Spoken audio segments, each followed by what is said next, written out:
him. This woman was so courageous. How dare you? His voice seemed to be drowned by her kiss. Hunter's hands continued to hold onto her shoulders, and he should have pushed her out, but the kiss was unexpectedly good. Then Hunter quickly realized that the girl in his embrace was like a ticking time bomb. Hunter grabbed Emily's hand. He spoke again, but this time his voice was a little rougher. Don't move or I will let you know the consequences. But this girl could not control herself. Hunter sighed coldly. Hunter was usually cold as ice during high-pressure situations, but he was losing his cool. Find a place and stop. Liam, sweating profusely in anxiety, and he was trying to find a suitable place to stop the car. He accidentally looked at the rearview mirror and saw Emily kicking up a fuss. She has really lost all composure. Her face was flushed so red that it seemed like blood could ooze out any moment. Hunter took notice, and his cold heart started to reveal a trace of compassion.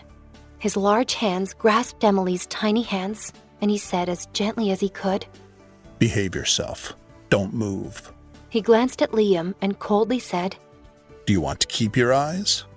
Though his voice was calm and collected, Liam panicked and sweated even more. Yes, I want them. Liam took one glance at the scene in the back. Emily's hands were still on Mr. Jackson's chest, and what took Liam by surprise was Mr. Jackson, who usually hated being touched, was actually letting this woman do it. But now he had to find a place to park the car and get out, or he would be fired.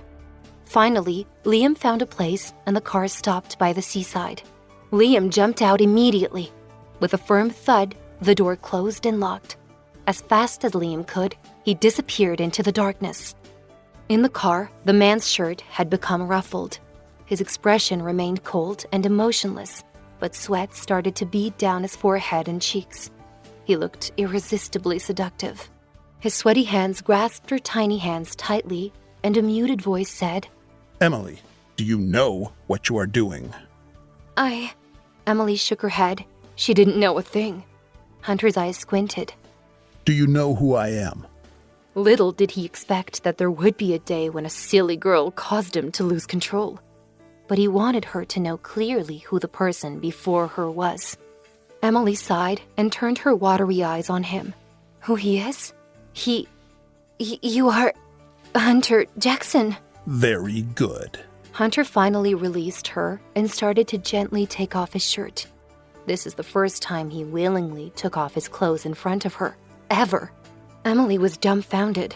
She already knew that Hunter was attractive, but she didn't expect him to be so devilishly dashing.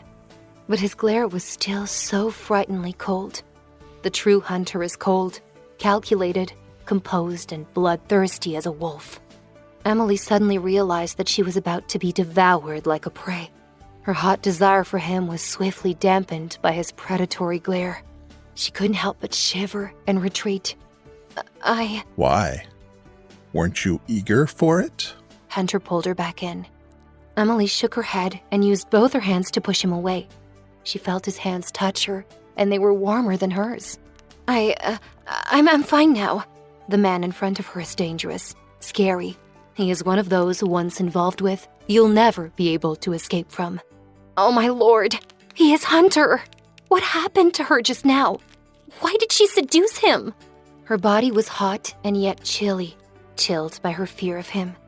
What happened in her previous life came back to her in detail. Emily could not help but tense up. This is someone who she definitely could not offend. Why didn't she run away from him? You have inflamed my desire, and now you're playing hard to get? He said threateningly as he lifted her face by the chin. Little one, are you toying with me? Of course not.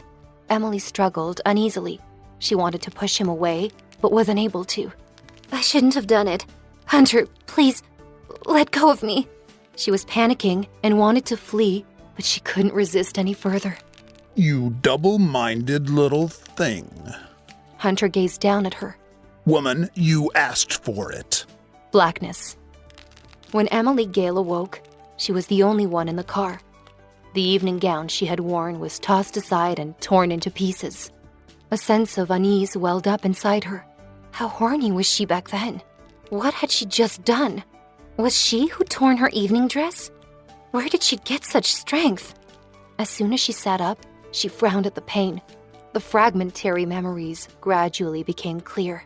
She had just sat on Hunter, taken off his clothes, unfastened his belt, and pulled his pants off. God, she had just had sex with the most desired man in the city, the almost untouchable leader of the Jackson family. But it seems like there's something wrong. Why did she feel so embarrassed right now? It takes two to tango. He wanted it just as bad as she.